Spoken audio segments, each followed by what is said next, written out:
Tout simplement, comment est-ce que tu te sens pour ce premier UFC Paris? Tu sais que ça va être la folie et est-ce que ça te met de la pression en plus? Je me sens au top de ma forme, je suis prêt, mentalement, physiquement, et donc vous allez voir ce samedi.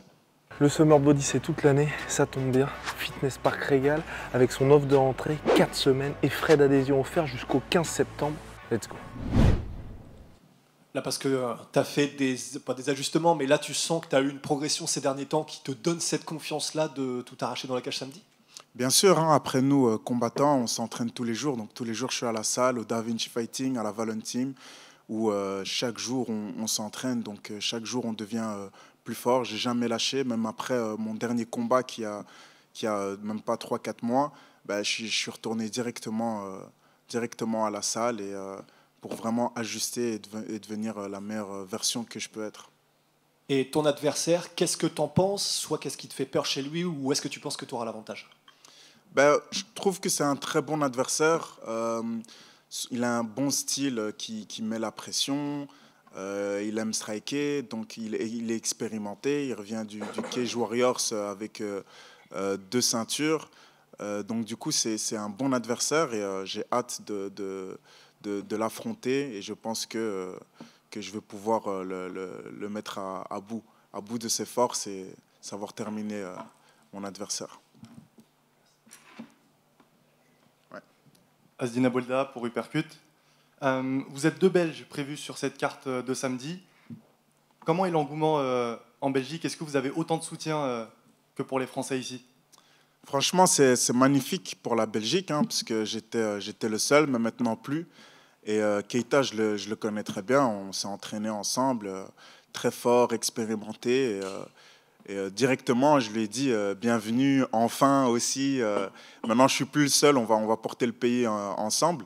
Et en plus, il s'est mis en blond comme moi. Je dis ah maintenant t'es mon jumeau, tu vois. On a intérêt à tous les deux gagner. Et donc c'est top, franchement. On a le soutien belge. On a tout le pays derrière nous et on va venir représenter ça comme il faut. L'UFC t'a re-signé pour 4 combats.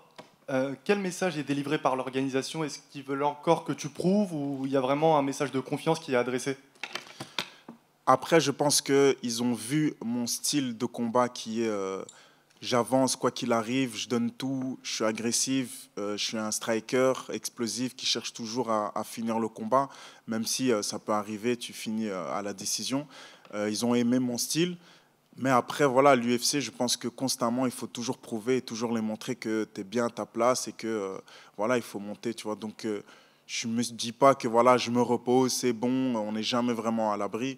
Donc, je suis toujours là à vouloir performer et avoir des grosses performances. Merci. Ici, ok. Ton adversaire, il est un peu plus haut que toi au classement. Il me semble qu'il est autour de la 70e place mondiale. C'est une volonté de ta part d'affronter pour le moment des mecs plus rankés que toi, justement, pour monter. Et c'est quoi tes ambitions à court terme dans l'organisation? Là, on parlait d'un contrat de 4 combats. Tu te vois où, justement, dans un an à l'issue de ce contrat? Ben oui, parce que il est plus haut placé, mais en vrai de vrai, ça, je m'en fous. Mais d'un autre sens, c'est bien. Pourquoi? Parce que si tu veux monter, si tu veux arriver dans le ranking, il faut bien affronter des gens qui sont au-dessus de toi. Ça ne sert à rien d'affronter des gens que personne ne connaît, qui sont personne. Et là, c'est le moment d'affronter un adversaire solide et de devoir prouver à tout le monde voilà, qu'on est prêt à arriver là où les élites sont. Et ensuite, continuer à grimper dans la division. Donc, c'est l'objectif. Comme je l'ai dit, arriver dans le top 15, dans le top 10, dans le top 5, et un jour combattre pour la ceinture et l'avoir autour de ma taille. Merci beaucoup. Ouais. Moussa pour Boxmag. Première main card à l'UFC.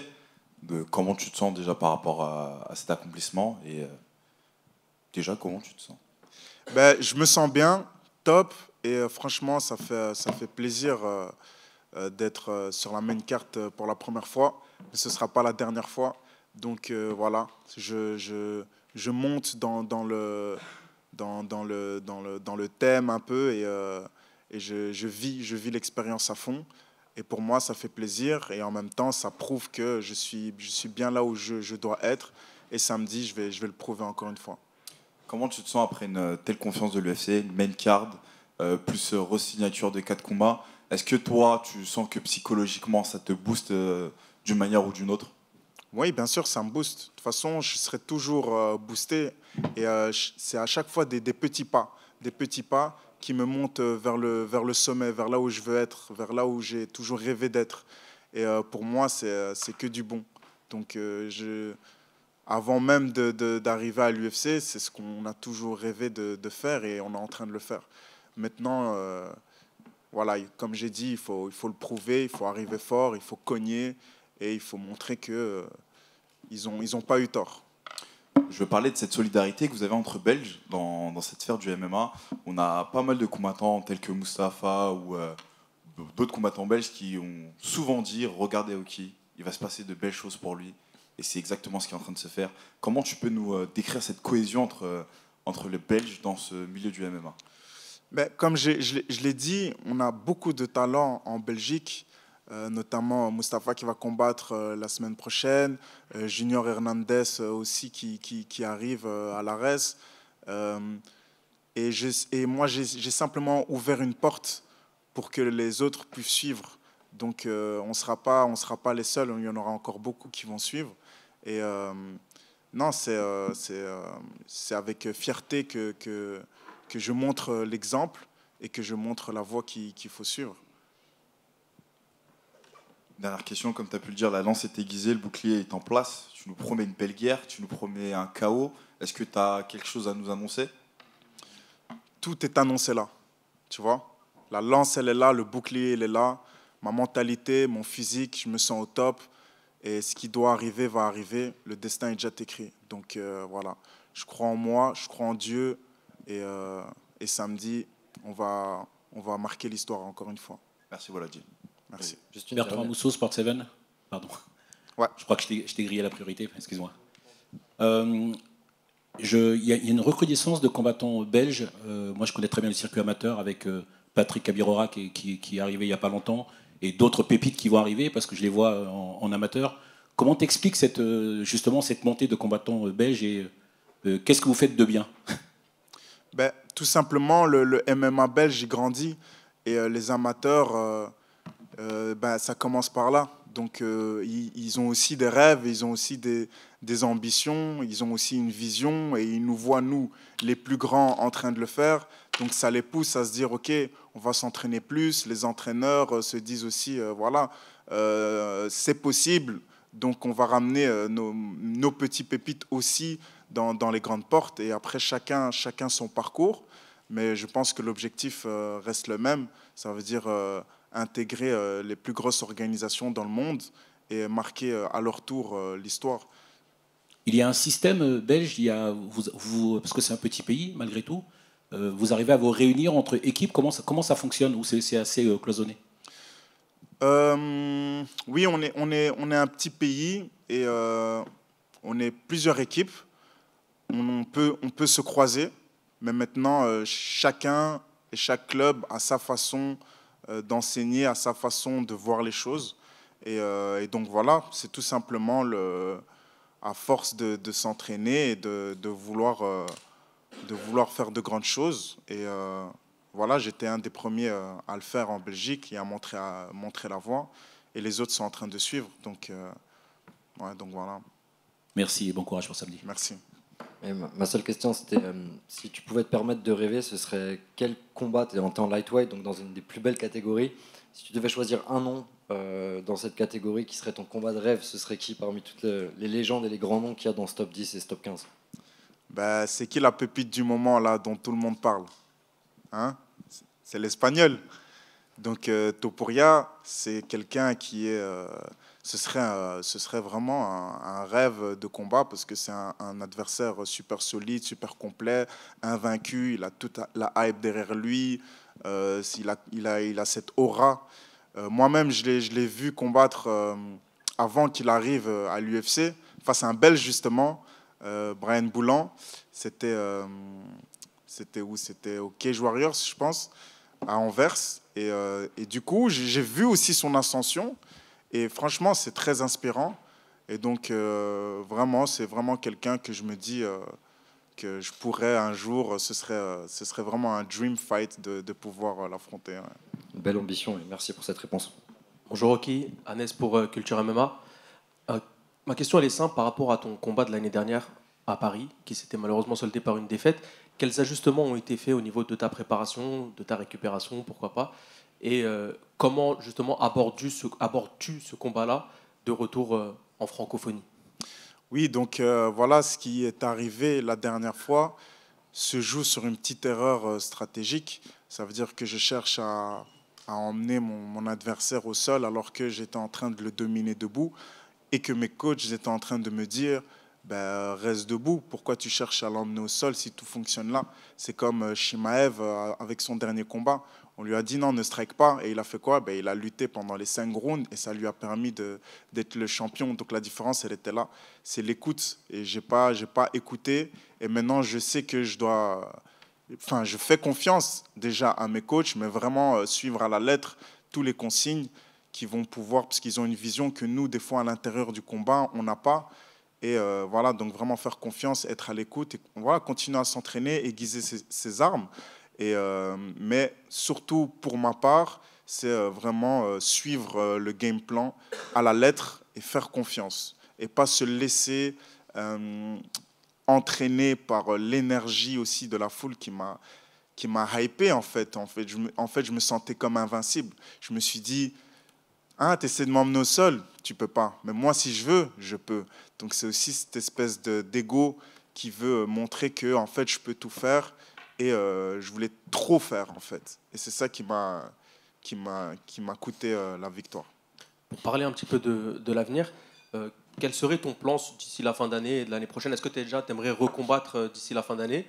Et quel serait le nombre de combats idéal en 2026? Est-ce que tu vises justement un combattant classé d'ici la mi-année 2026, la fin d'année 2026? Et ouais, le rythme de combat que tu envisages?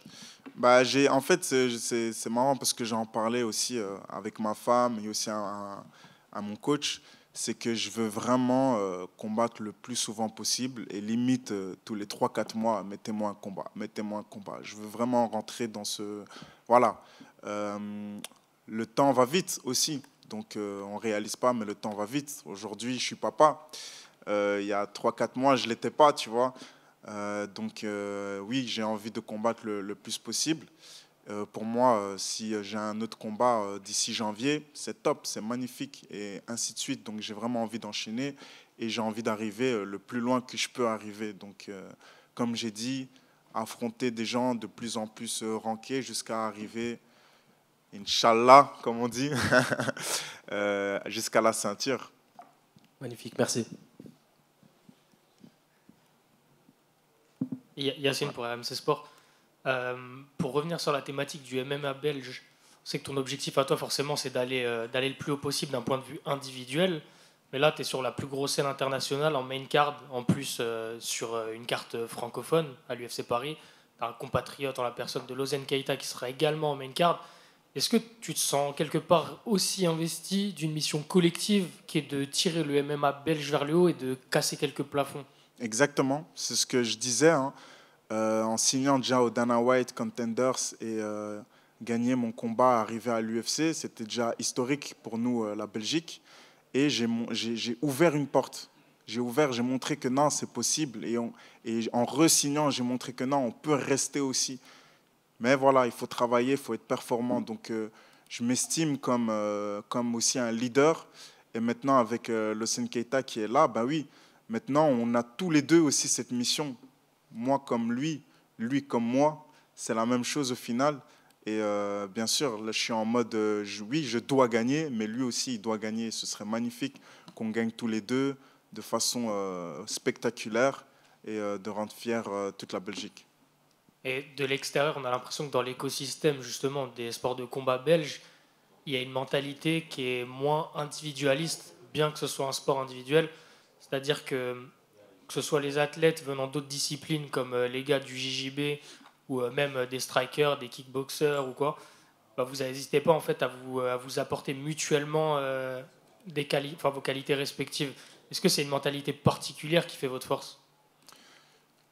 Personnellement, la mentalité, c'est ce qui a toujours fait la différence.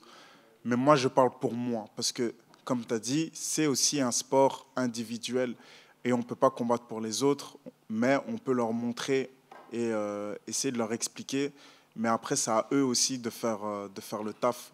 Donc voilà, pour moi, j'ai toujours cru en moi, j'ai toujours été déterminé à vouloir tout casser, gagner, performer. Mais maintenant, voilà, sachant que je suis la personne qui est arrivée à l'UFC, qui montre la voie, ben, du coup, je suis un exemple. Et j'espère, comme je suis, j'ai pu inspirer d'autres à faire exactement la même chose, donc être déter et avoir cette même mentalité-là qui va faire en sorte qu'eux puissent aussi progresser et être au plus haut des niveaux. Merci. Ok, jusqu'ici, tu as parlé du fait que tu t'étais laissé emporter lors de ta première apparition à l'UFC Paris. Tu as combattu aux États-Unis plus que tu as combattu en France. Est-ce que tu peux nous parler de la différence de cette foule particulière de l'UFC Paris? Ben déjà, il faut savoir que en Amérique, j'ai toujours combattu à l'Apex. En plus. Donc, au final, le public français, c'est le seul public que j'ai réellement connu. Et elle est simplement incroyable. Parce que déjà, c'est une grosse différence de pas de bruit à du bruit, tu vois. Et la dernière fois, ça me donne la force. Moi, je suis quelqu'un qui prend beaucoup les énergies. Et même si j'étais chez les prélims, c'est qu'il n'y avait pas autant de monde que quand on arrive plus loin sur la carte. J'ai senti l'énergie, j'entendais les gens crier mon nom. Et je vivais un moment incroyable. Malgré la défaite, j'ai surkiffé l'ambiance, l'énergie, l'expérience. Et donc, c'est une très grosse différence. Ouais. Tout à l'heure, tu n'as pas hésité à mentionner le nom de Topuria. On sait qu'à l'UFC, ce n'est pas seulement les performances dans la cage qui comptent, c'est aussi le personnage qu'on présente à l'UFC, la partie communication. Comment est-ce que toi, tu abordes cette partie communication? Est-ce que tu y accordes de l'importance? Ben, je t'avoue qu'à la base des bases, on est des combattants. On n'est pas des gens qui sont spécialisés dans tout ce qui est autre chose. Donc moi, de base, j'étais pas trop média. Mais j'ai toujours aimé avoir du contenu, avoir de la visibilité. Mais c'est vrai qu'on m'a souvent dit, voilà, il faudrait que tu fasses plus de choses, que tu te mettes plus en avant, avoir des belles vidéos de qualité, nanani, nanana, tu vois. Et j'écoute, bien sûr, j'écoute. Donc, bien sûr, aujourd'hui, c'est important. Hein.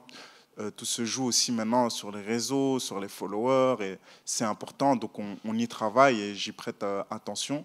Ça n'a pas toujours été le cas, parce que moi, je suis quelqu'un je suis toujours à la salle, et pour moi, le plus important, c'est la performance. Et je sais qu'en faisant une belle performance, le reste, ça va tout seul aussi. Il y a les médias qui viennent à toi, ça va parler de toi de partout. Donc, je me suis toujours dit, voilà, focus, entraînement, ça. Aujourd'hui, je suis aussi maintenant dans une autre approche où je comprends un peu le game, je comprends un peu que voilà, il faut aller voir là, il faut rencontrer des gens, il faut faire des interviews ici à gauche, ici à droite, se faire grandir aussi. Donc ouais. Tu as parlé de combattre le plus possible. Le risque de combattre énormément, c'est aussi les défaites. Récemment, on a Patrick Abirora qui parlait justement à tes compatriotes de l'impact des défaites en MMA. Quelle est ta relation avec la défaite? Tu as eu ta première l'année dernière à l'UFC face à Chris Duncan. Quelle est ta relation avec la défaite? Ma relation avec la défaite, c'est simple. Ce qui ne te tue pas te rend plus fort. Et à chaque fois que j'ai perdu, ça m'a toujours rendu plus fort. J'ai perdu mon premier combat professionnel. Donc dès que j'arrive dans le game, je perds. Mais derrière tout ça, j'ai eu 9 victoires d'affilée. Pourquoi? Parce que ça m'a rendu plus fort. Parce que je retourne à la salle encore plus énervé, encore plus déter, encore plus fâché, avec plus d'envie de réussir, de vouloir bien faire les choses. Donc l'année dernière, voilà, j'ai perdu. Mais je sais qu'en fait, des fois, c'est comme ça. Des fois, il faut tomber pour mieux se relever. Et voilà, si tu restes à terre, c'est là où tu as perdu. Mais tant que tu te relèves et que tu continues d'avancer, tu gagneras toujours. Merci beaucoup, bon courage pour ce week-end. Merci. Sacha pour RMC Sport. J'ai plusieurs questions du chat Twitch parce qu'on est en direct. Il y a plusieurs personnes qui ont fait la réflexion, qui ne te connaissaient pas trop justement, qu'ils n'avaient pas eu l'occasion de te voir combattre, mais ils aiment bien ce que tu dégages. Est-ce que tu peux leur donner quelques mots pour expliquer quel type de combattant tu es? Oki Bolaji, a.k.a. The Zulu Warrior. Donc je suis un gars qui vient de rien et qui cherche à tout avoir.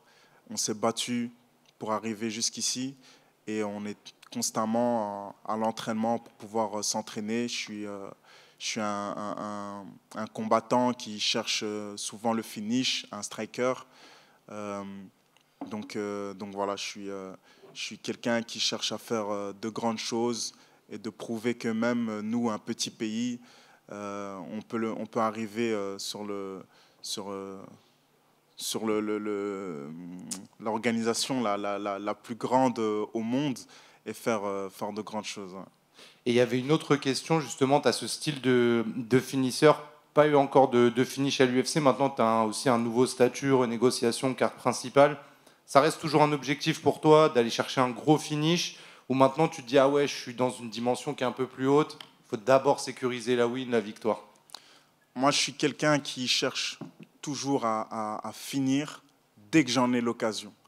Si l'occasion se présente à moi, je ne vais pas hésiter une seule seconde.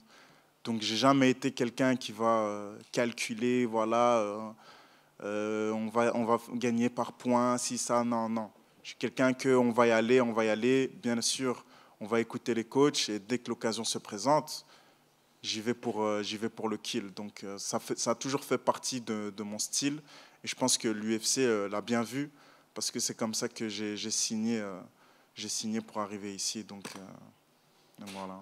Et une dernière question, on n'a pas eu, nous, en France, encore l'occasion d'obtenir un contrat à l'UFC via les Dana White Contender Series. Je ne sais pas si tu as observé un petit peu les différents Français qui étaient passés. Tu penses que justement, c'est aussi cette mentalité-là qu'il faut avoir dans ce genre de rendez-vous? Au Dana White Contender, c'est vraiment, tu dois saisir ta chance coûte que coûte. Tu dois tout laisser, en fait. Et il faut vraiment comprendre ça. Moi, j'ai su. Et d'ailleurs, j'ai dû affronter un Français pour avoir ce contrat. Alors qu'il était favori, c'était un gros nom. Mais j'ai montré qu'avec la détermination, le travail, les sacrifices, tu peux y arriver. Et donc, du coup, je pense qu'il faut vraiment pas avoir peur d'y laisser sa peau, en fait, et de tout donner. Et c'est ce que moi, j'ai fait. Je savais que c'était une occasion, tu n'en auras pas 10, tu vois. C'est une opportunité dans ta vie. Et toi, tu as rêvé de ça depuis. Donc, dès qu'on te la donne, il faut y aller, tu vois. Il faut y aller, sachant que tu peux gagner et ne pas avoir de contrat. Tu sais que ce n'est pas le fait de juste gagner qui va t'emmener à là. Non, il faut marquer les esprits, tu vois. Et c'est ça que je pense qu'il faut que tous les autres combattants, quand ils rentrent au Dana White Contender Series, doivent se dire dans sa tête que je dois tout donner. Merci beaucoup. Dernière question ici. Tu as parlé de la cohésion entre combattants belges tout à l'heure. Est-ce qu'il y a un combattant belge que tu penses mériterait d'être à l'UFC, qui a le niveau pour être à l'UFC, mais qui attend qu'on lui donne sa chance? Comme j'ai dit déjà, Mustafa, déjà pour moi, il prend la ceinture à l'ARES, UFC, tu vois. On a d'autres petites pépites. Je pense aussi à Junior Hernandez, qui vient du Pérou, qui est aussi de notre équipe. Et franchement, il est solide, très très solide, parce que j'ai fait tous mes sparring aussi pour ce camp, souvent avec lui. Je sais que lui, on lui donne sa chance, il a saisi UFC directement. Tu as d'autres qui ne font pas partie même de mon équipe, qui sont très bons, comme des Movzar, enfin, il y en a plein d'autres, des Boris, les Di Franco, les frères Di Franco. Ils doivent juste ajuster et performer. Et je sais qu'on a plein d'Assouyev, Alvi, Patrick lui-même. Il y a tellement de pépites belges qui ont le potentiel de saisir leur chance et d'arriver. Mais voilà, il faut la saisir, il faut avoir les opportunités et tout donner. Merci beaucoup. Merci. Zulu Gang.